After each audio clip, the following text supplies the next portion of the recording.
Messieurs, mesdames et les autres, veuillez accueillir votre jeune d'aujourd'hui préféré. Applaudissez-le chaleureusement, Nicolas Richard!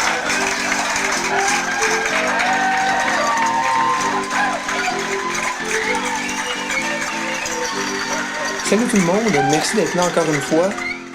Aujourd'hui, on a une super belle émission pour vous. Et l'invité du jour, c'est ma sœur, Marianne. Mais juste avant, faisons un petit peu d'actualité pour parler de la semaine qui vient de se passer. Non mais la belle semaine qu'on a eue sur le plan de l'actualité. On a appris récemment que Justin Trudeau avait choisi Julie Payette pour devenir la prochaine gouverneure générale. C'est assez concept quand même de la part du premier ministre de choisir une astronaute pour représenter une dame plus vieille que le système solaire qui va nous coûter les yeux de la Terre jusqu'à sa mort. Non mais quand même, il fallait penser. On a su aussi que plusieurs Sears à travers la province allaient pouvoir commencer leur vente de liquidation finale en vue de leur fermeture. Ça, c'est un peu comme si Cain entamait une tournée d'adieu. Ça fait longtemps qu'on pensait qu'ils avaient pris leur retraite, mais non. Il y a la Formule E aussi qui va venir faire son tour à Montréal à la fin du mois de juillet. On dit que ça va coûter à Montréal 24 millions de dollars, donc 7,5 millions juste pour les murets de protection. À ce prix-là, on pourrait accélérer la réparation des routes, investir pour réparer certaines écoles de Montréal, ou même organiser au moins une activité qui intéresse les gens pour le 375e. Aussi, il y a Eugénie Bouchard et Piquet Souban qui ont été nommés parmi les 50 athlètes les mieux habillés selon le Sport Illustrated. Moi, c'est pas ce qui m'étonne le plus. C'est plutôt le fait qu'on entende parler du Sport Illustrated parce qu'il présente du monde habillé. C'est plus inhabituel.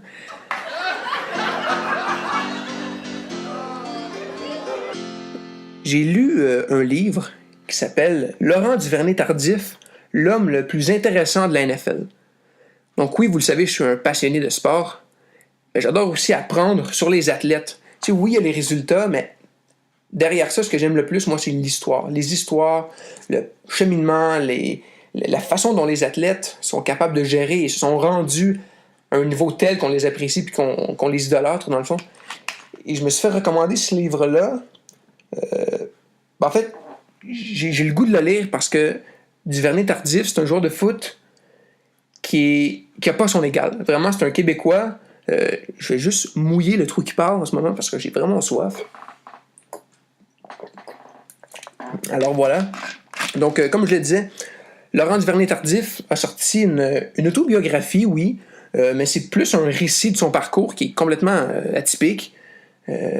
Si on regarde les autres joueurs de football, d'abord, il n'y a pas beaucoup de joueurs québécois qui jouent dans la NFL en ce moment. Mais ce qui est impressionnant, c'est que oui, il a atteint le plus haut niveau en ce qui a trait au football professionnel sur la planète, mais en même temps, il est médecin. Je répète, Laurent Duvernay-Tardif est le 4e garde le mieux payé de la NFL et il est aussi médecin. C'est incroyable. Il joue pour les Chiefs de Kansas City. Et en même temps, pendant qu'il était dans ce cheminement-là vers la NFL, il poursuit encore ses études à l'Université McGill dans la faculté de médecine. Je ne sais pas si vous vous rendez compte à quel point ce gars-là est extraordinaire.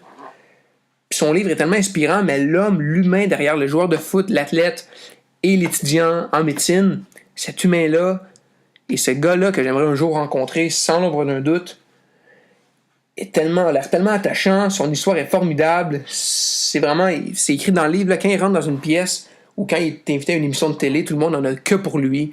Vraiment, c'est fascinant, puis on a le goût d'en apprendre sur lui, puis comment il voit la vie, comment il voit les choses, et c'est ce qu'il relate dans ce livre-là, oui, qui a été écrit par l'ancien journaliste Pierre Cahouette. Donc, c'est un livre franchement intéressant parce que oui, on parle de la carrière de football, on parle des études, on parle de son cheminement de l'enfance vers l'école de médecine, vers la NFL. Mais avant tout, ce livre-là est basé sur l'humain qu'est Laurent Duvernay-Tardif. Parce que l'homme est super intéressant et fascinant par la façon dont il voit la vie, dont il fait le lien aussi entre le foot et la médecine, on ne le sait pas, mais il a réussi dans son livre à faire plusieurs ponts entre ces deux passions, en fait, qui sont le foot et la médecine.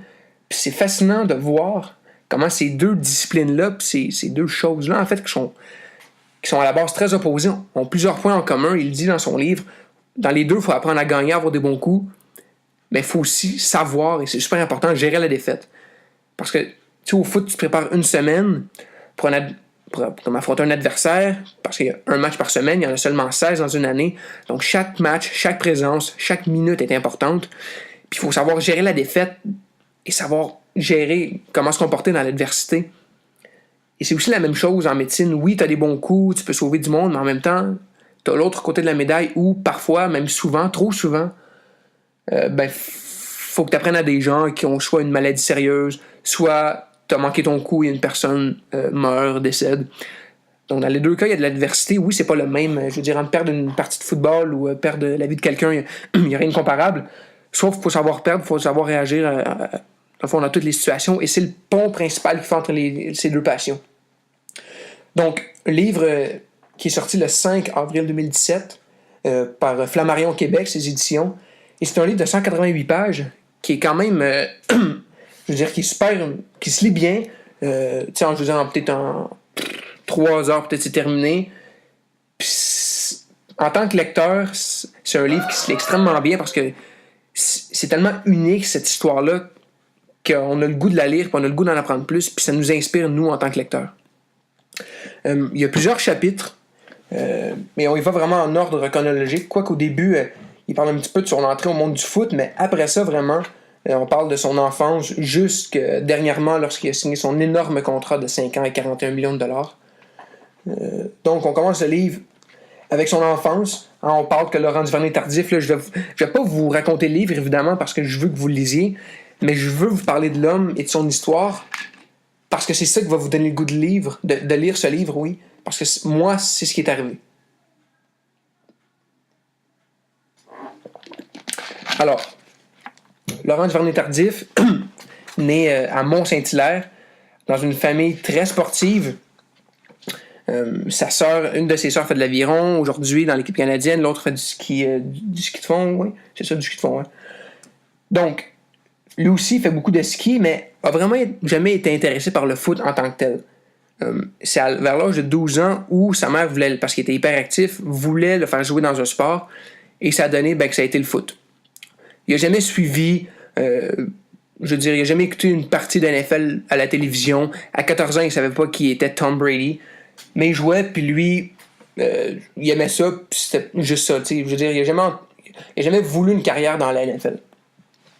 Donc, il a commencé à jouer au foot, mais avant ça, il a fait, tu sais, quand je disais tantôt que sa vie était complètement unique et rien de comparable aux autres, pendant son primaire, il a fait un voyage de 6 mois en voile avec ses parents. Ils sont partis sur l'océan. Sa mère a fait l'école sur le voilier à Laurent et ses 2 sœurs. Puis ils sont partis 6 mois comme ça, ont lâché l'école, ont lâché leur vie. Ils sont partis en bateau, vraiment en voile. C'est une expérience super enrichissante pour Laurent Duvernay-Tardif, qui a dû, il dit dans le livre, apprendre à gérer lui-même, apprendre le travail d'équipe, parce que sur 5 sur un petit bateau, c'est pas évident, il faut que tout le monde fasse sa part. Et il y avait des tâches aussi, évidemment. On dit aussi qu'après ça, Laurent Duvernay-Tardif, à l'école, c'était un élève perturbant. Un élève brillant, mais perturbant, parce qu'il posait toujours plein de questions, puis ça le suit encore aujourd'hui. Au-delà de la théorie et des leçons qu'on lui donnait, il voulait comprendre le pourquoi et le comment. Ça, on voit pas ça souvent chez des jeunes qui veulent apprendre à avoir des bonnes notes, mais qui sont intéressés. Et pourquoi on apprend cette matière-là, pourquoi ça se passe ainsi, puis il était vraiment curieux, parce que oui, il adore le sport, mais en même temps, c'est un amoureux de littérature, d'art, donc vraiment, il y a un répertoire de champs d'intérêt super élargi. Puis on dit qu'encore aujourd'hui, puis c'est pour ça qu'il est super intéressant, c'est parce qu'il s'intéresse au monde, il s'intéresse aux gens, puis c'est ce qui fait qu'on aime Duvernay-Tardif, puis c'est ce qui fait qu'il est un être attachant, parce que il prend personne pour une... Tu sais, je veux dire, quand il rencontre une personne, il le regarde dans les yeux, il lui serre la main, une bonne poignée de main, puis s'intéresse à la conversation, il suit. Ce gars-là, à 14 ans, il pouvait tricoter des bas de laine, il pouvait faire de la pâtisserie, parce que ses parents ont aussi une pâtisserie, le pain dans les voiles. Donc, talents multiples, intérêts divers, c'est ce qu'est Laurent Duvernay-Tardif. Ensuite, il a continué, comme je l'ai dit, vers 12 ans, il a commencé à jouer au football, au secondaire. Après ça, il était au collège. Puis au collège, il a rencontré quelqu'un, un de ses bons amis, qui s'appelle Sacha, qui est son agent aujourd'hui, mais qui dans le temps voulait devenir comptable. Puis il se dit un jour, Laurent, je vais être ton agent dans la NFL. Tu sais, il disait ça en blague un peu, mais c'est avéré que l'histoire s'est écrite, puis c'est ça qui est arrivé pour vrai. Donc, c'est là qu'il a rencontré Sacha, il a commencé à s'intéresser au football, il a vu qu'il pouvait se rendre plus loin dans ce sport-là, vu qu'avec son gabarit qu'il a aujourd'hui, évidemment, il n'avait pas la même grosseur au collège. Je crois que là, il a vu que les gens venaient le voir, ses coachs lui donnaient beaucoup plus de responsabilités, il a vu qu'il était un petit peu supérieur aux autres. Puis c'est par après qu'il a décidé d'aller à McGill, parce que c'est une des seules universités où il pouvait en même temps faire le foot et faire ce qu'il rêvait de faire depuis longtemps, c'est-à-dire de la médecine. Puis c'est pour ça qu'il a décidé d'aller à McGill, puis c'est ça qui lui a aidé, parce qu'à McGill, c'est un milieu anglophone, où il fait des études en anglais, évidemment. Puis c'est ça qu'il dit aujourd'hui qui l'a aidé à s'intégrer le mieux dans la NFL. Parce que lui, avant d'aller à McGill, il parlait pas nécessairement le français. L'anglais, je veux dire, évidemment, il parlait le français, c'est un Québécois. Puis c'est pour ça qu'il prenait des cours aussi à distance. Il prenait chez eux parce que ses profs lui permettaient de d'enregistrer les cours des professeurs. Puis il pouvait écouter 2-3 fois le cours pour bien comprendre ce qu'il disait, parce que l'anglais, c'était pas sa force, c'était pas sa langue première. Puis il pouvait répéter 2-3 fois ce que le prof disait pour être sûr de bien saisir ce que l'enseignant avait à dire. Donc après ça, évidemment, il a été repêché. C'était une journée stressante, super bien résumé dans le livre. Repêché par les Chiefs de Kansas City. Vous allez voir ce parcours-là entre l'université McGill et la NFL. Il n'y a rien de comparable. Il a dû passer avec son agent à travers... Tu sais, je veux dire, il n'y a personne qui le connaissait, parce que les joueurs de la NFL et les dirigeants et les recruteurs, il n'y a presque personne qui s'intéresse au football universitaire canadien. Le calibre est tellement moins élevé que dans la NCAA, que les joueurs, je veux dire, les équipes savent où aller piger, dans quel bassin de joueurs. C'est dans la NCAA, dans les grosses écoles, Notre Dame, Michigan, Alabama, toutes ces écoles-là qui produisent à chaque année des super de bons joueurs. Sauf que Laurent Duvernay-Tardif et son agent décident de faire un Pro Camp Day, c'est-à-dire que lorsque le repêchage de la NFL arrive, souvent les meilleurs espoirs sont comme invités à des essais physiques à Indianapolis, et c'est là que les recruteurs peuvent apprécier et juger des différentes capacités physiques des espoirs. Sauf que Laurent n'étant pas invité parce que personne ne s'intéresse à lui nécessairement, a décidé d'en organiser un, oui, à lui seul. Il a loué un complexe de soccer où il y avait du terrain synthétique. Il y a 9 équipes de la NFL qui sont venues le voir. Il était super stressé, évidemment, on s'en doute pas. Puis c'est là qu'ils ont vu que Laurent Duvernay-Tardif, c'était pas n'importe qui, puis que ça pourrait être un espoir sérieux pour une équipe qui cherche un bon garde à droite pour combler des besoins pour une ligne défensive quelconque. Alors, l'histoire s'est écrite et Laurent Duvernay-Tardif a signé récemment un contrat de 5 ans et 41 millions de dollars. Mais il travaille aussi, en même temps, à l'hôpital pour enfants de Montréal. Ça, j'imagine pas, par contre, avec ses grosses mains, avec les bébés, ça doit être quelque chose d'assez rigolo, mais... non, voilà, donc c'est pour ça que je vous conseille cette lecture-là. C'est enrichissant, j'ai beaucoup aimé ce livre-là, j'ai rien de négatif à dire là-dessus. Mais par-dessus tout, ce que j'ai apprécié le plus, c'est à quel point cet athlète-là est terre à terre, en tout cas semble l'être, et veut redonner à la communauté. Parce qu'on voit pas ça souvent chez les athlètes. Oui, bon, ils signent des autographes, ils prennent des photos, etc. Sauf qu'en même temps, il faut comprendre que lui, Laurent Duvernay-Tardif, sa principale mission, au-delà d'être un bon joueur de foot, au-delà d'être un bon médecin, oui, il veut l'être, évidemment, sauf qu'en tant que personnalité publique et ayant des connaissances dans le domaine de la santé, sa principale mission de vie, c'est de montrer, de sensibiliser les jeunes aux bons effets de la condition physique et de se tenir en forme, et sur la santé des enfants en général. Parce que le dernier chapitre, notamment, il parle de tous les problèmes en Amérique des enfants, que ce soit tous les problèmes, donne des stats sur l'obésité, sur le fait que les enfants ne sont pas actifs, sur le fait qu'on est beaucoup trop devant nos écrans. Et lui, ce qu'il veut faire avec sa fondation, qui a fondé très récemment la fondation LDT, il fait le tour des écoles du Québec, quand il a le temps, évidemment, et il sensibilise les jeunes aux bienfaits de l'activité physique, et de bien manger, et de bien dormir, et d'avoir des passions, et de les vivre à 100%, parce que c'est ça qui fait qu'un élève est équilibré. Et ça, il le dit souvent dans son livre, l'équilibre, c'est primordial pour avoir un bon rythme de vie et pour atteindre ses buts. Alors voilà, je vous le recommande. Et puis maintenant, on va accueillir l'invité du jour, Marianne Richard. Marianne, salut. Bonjour. Comment vas-tu? Ça va, toi? Oui, pas trop mal. Alors, tu es ici aujourd'hui pour nous parler de 2 films qu'on a été voir ensemble. Ouais. Le premier, c'est De Père en flic 2. Oui. Alors, c'est quand tu veux. Hein, c'est quand tu veux. Ben, dans le fond, moi, j'ai trouvé ça très drôle. Mais je pourrais pas dire pourquoi, mais j'ai préféré le premier. Mais attends. Commence par nous présenter c'est qui, c'est quoi, quand est-ce que c'était fait, par qui, parce que les gens veulent savoir. Ah, ben, parfait. C'est absurde. C'est Marc, Louis-José Hood, puis son père Jacques, joué par Michel Côté. Ils ont de la difficulté dans leur relation de père-fils. Puis dans le premier, on les a vus dans le fond aller à un bootcamp pour régler ça. En même temps de faire une enquête en infiltration. Puis dans ce film-là, ça va être Marc qui va aller avec sa copine, Karine Vanasse, pour aller essayer de régler leur couple. Et Marc va devenir comme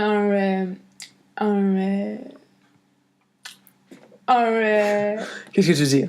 il va comme devenir le... Tu sais, là, coudonc, Martin...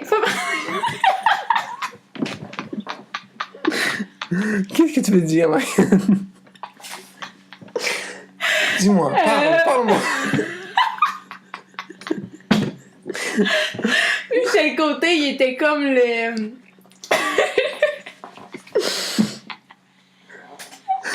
J'ai oublié le mot. Quoi? Michel Côté, Oui. il était le... Un psychologue. Oui, c'est Voilà. Si facile, pourtant, si facile. Puis, c'est ça. Puis, il donnait des conseils, mais on voyait aussi qu'il était pas de la même époque que Louis-José Hood, à cause que, par exemple, il y avait un couple de lesbiennes qui étaient Sonia Vachon et Hélène Bourgeois-Leclerc. Puis, il faisait des blagues par rapport à ça, comme quoi que, exemple, Sonia Vachon était le gars du couple, etc. Et avec ça, ils vont essayer de faire parler Martin Germain, qui est joué par Patrice Robitaille. Puis il va être en couple avec Gilles Breton. C'est ça, Mais dans le fond, ouais, il faut c'est ça. comprendre que dans le film, Patrice Robitaille est le bras droit du chef de la mafia. Ouais. Et c'est eux qui essaient de traquer pendant tout le long du film. C'est vraiment ces 2 enquêteurs-là qui sont Marc et Jacques Laroche, veulent comprendre et arrêter finalement le personnage que joue Patrice Robitaille au cours du film. Il y avait d'autres duos aussi. Ouais, par exemple, il y avait justement Mariana Mazza et Mehdi Boussaïdan. Il y avait aussi Diane Lavallée et Yves Jacques. Et puis il y avait un autre couple là, qui était plus... c'était un couple en fait avec un jeune et une plus vieille dame. Et c'est là-dessus que ces gags autour de ce couple-là tournent notamment. Ouais. On attendait ce film-là avec beaucoup d'impatience, notamment avec la sortie de Bon Cop Bad Cop 2. Ouais. C'est un gros été pour le cinéma québécois. Toi, t'en as pensé quoi de façon générale? Du film, j'imagine? Non, oui, Marianne, du film, évidemment. Ben moi, comme je disais au début, j'ai trouvé très drôle. Mais je trouvais que j'ai plus eu de fou rire pour le premier film. Là, le deuxième, c'était drôle, mais j'étais comme pas... Il y avait moins d'effets comiques. C'est ça, mais comme un peu Bon Cop Bad Cop 2, je trouve que... oui, c'était comique, mais je trouve que comparativement au premier, où dans les 2 cas, c'était hyper drôle, il y avait beaucoup de punch, l'histoire en tant que telle, puis l'émotion était plus importante dans le deuxième film pour les 2 films. Ouais. Je sais pas ce que t'en penses pour De Père en flic 2. Oui, par exemple, de Père en flic, il y avait quelques bouts touchants par rapport avec la relation avec Marc et Jacques. Leur relation depuis, dans le fond, qu'ils sont plus petits, avec le fait que la mère de Marc était morte lorsqu'il était plus petit, et etc. Puis l'histoire, comme le contexte, de répéter cette expérience-là, d'aller dans une thérapie à 2, t'en as pensé quoi de répéter ça? Mais moi, je que c'était pense bon que... vu que c'est une formule gagnante ou t'aurais aimé voir autre chose? Mais moi, je pense que c'est ça, dans le fond, de Père en flic. C'est le fait d'aller dans le couple en duo. puis de régler les problèmes. Donc, je pense que ça aurait été différent. Ça n'aurait pas été de père en flic. Tu as pensé quoi de l'évolution du duo depuis le film de 2009, le premier qui est sorti? Là? Ben, on voit que ça évolue dans un bon sens. Parce que à la fin, on voit tous les efforts de l'amélioration d'année en année de leur relation entre eux. Mm-hmm. Et même si pendant le film, c'était pas un camp pour le père et fils, mais ils commençaient de plus en plus à comprendre mutuellement. Mm-hmm. Et les points forts du film, là, tu dirais quoi là, pour les gens qui ont envie d'aller le voir? Qu'est-ce que tu leur dis qui est ça c'est bon, ça? Ben, c'est très drôle. Oui! Mais c'est plus précisément ce qui est drôle dans le film, c'est ça? Ben, les points forts. C'est quoi les points forts de ce film-là? Est-ce que c'est la musique? Est-ce que c'est l'histoire? Est-ce que c'est le texte? Ouais, ben, l'histoire, c'est ça. Puis les blagues. Mm-hmm.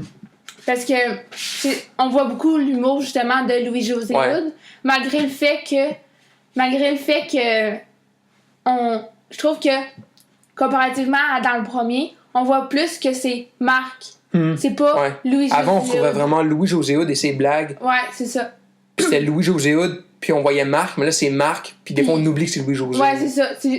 Mais on a quand même l'humour de Louis-José Hood qui est un peu fou et... Voilà, un peu funky. Et là... Et les points faibles de ce film-là? Il y en a pas tant que ça. Ben honnêtement, j'en ai pas vraiment trouvé, à part justement... Moi, je m'aurais attendu peut-être à un peu plus drôle, mais c'était quand même très drôle. Là. Et ton duo, on en parlait un petit peu hors d'onde, comme on dit dans le milieu. Ton duo préféré entre les deux, c'était... Ben, pas entre les deux, mais dans ce film-là, c'était lequel? Oui, ben, moi, j'ai trouvé... Ben, en fait, les duos, je trouve que c'était Patrice Robitaille et Julie Le Breton. Ouais. Mais dans les personnages au complet qui m'ont fait le plus rire, c'est sûr qu'il y a Marc et dans le fond Louis-José Hood et Michel Gauthier. Mais je trouvais justement Patrice Robitaille qui était très drôle. Mais sinon, il y avait aussi Kevin, qui était joué par Philippe Audrey Larue Saint-Jacques. Là, je le trouvais. Qu'on a pu voir dans LOL notamment. Là, pas dans LOL, dans Like Moi, oui. Que je trouvais très drôle aussi. Mais c'est sûr que Mehdi, on voyait un peu le personnage de Med, mais comme plus vieux. Enfin, je trouvais ça très drôle aussi. Okay. Maintenant, on va parler d'un autre film qu'on a été voir... Juste avant, oui, vas-y. Aussi, il y a... De Père en flic a été... il a fait plus d'1 million de dollars lors de sa première fin de semaine en salle au Québec. Puis il a devancé la guerre de la planète des singes, Spider-Man, Les Retrouvailles et Détestable le mois 3 au cinéma. Puis Le Devoir et La Presse ont mis 3 étoiles sur 5. C'est un peu sévère, là. T'as mis combien, toi? Ben, peut-être 4,5. Si assumé comme réponse. Si assumé. OK, bon, maintenant. Donc, chapeau à Émile Gaudreau et toute sa bande pour la réalisation de ce film-là. 1 million, c'est pas rien quand même avec le cinéma qu'on connaît aujourd'hui et les salles qui sont de moins en moins remplies. Voyons. Maintenant, un autre film qu'on était voir hier. Baby, le chauffeur. Oui. Que tu voulais aller voir. Oui. D'abord, pourquoi tu voulais aller voir? Qu'est-ce qui t'a attiré vers ce film-là? Ben, en fait, c'est le fait que, premièrement, lui qui jouait Baby, Ansel Elgort, ben, j'avais vu 2 de ses films précédents et je les avais trouvés très bons, donc je me suis dit, tu sais, c'est un bon acteur, ça doit être bon le film qu'il a fait. Puis en plus, vu que c'est dans le style que j'aime, d'action, avec une petite touche de romance. Donc, et tu disais, cet acteur-là, Ansel Elgort, c'est qui lui? Parce que moi, je l'avais jamais vu. Là. Ah, ben, je sais pas où est-ce que tu sors, mais en tout cas. C'est chanteur, acteur et DJ. Il s'est fait connaître plus précisément lorsqu'il a joué le frère de Triss dans Divergence, qui était joué par Shailene Woodley. Et aussi, après ça, il a joué dans Nos étoiles contraires, qui était dans le fond l'amoureux encore de Shailene Woodley. Okay. Ouais, c'est ça. Et comment t'as trouvé le film, finalement? Ben moi, j'ai trouvé très bon. En fait, c'est honnêtement, ça a surpassé mes attentes. Parce que je me suis dit, c'est un film d'action, ça va être bon. Mais c'était encore plus bon que ce que je pensais. Parce qu'il y avait, comme je vous dis, il y avait de l'action, c'était drôle. Puis ce que j'aimais aussi, c'est que, dans le fond, lui, c'est un jeune adulte. Puis quand il était plus petit, il y a eu un accident d'auto. Puis avec ses parents, puis il écoutait de la musique. Donc maintenant, lorsqu'il pousse, exemple... Ses écouteurs. Ou c'est quand il écoute de la musique, ouais, c'est ça. Ben, il entend toujours un sifflement. Donc c'est pour ça qu'il porte toujours des écouteurs pour couvrir le sifflement. Et dans le fond, lorsqu'il chauffe, il y a toujours ses écouteurs, la plupart du temps en tout cas. Puis la musique, elle va avec le son de l'action. Puis ça, je trouvais ça vraiment le fun. Puis je tiens à dire aussi que c'est pas un film, je veux dire, avec n'importe qui. Je veux dire, il y a cet acteur-là qui semble être connu. Il y a Kevin Spacey, il y a Jamie Foxx aussi qui joue dedans. Donc vraiment, c'est une bonne distribution de comédiens. Oui, parce que si on regarde, Kevin Spacey, il a gagné 2 Oscars quand même. Et il a joué dans House of Cards. Puis il a une étoile sur le Hollywood Boulevard. Tout comme Jamie Foxx, justement. Puis lui, il a fait l'extraordinaire Spider-Man, il a joué dans White House Down, aux côtés de Shane Tatum, il a joué dans Annie. Là. Ce que j'ai aimé aussi, c'est qu'on n'avait jamais vu vraiment ce style-là. Cette idée-là est unique. Là, un gars qui chauffe, puis qui, je veux dire, il chauffe comme un professionnel, puis c'est quasiment irréel comme il chauffe. Là.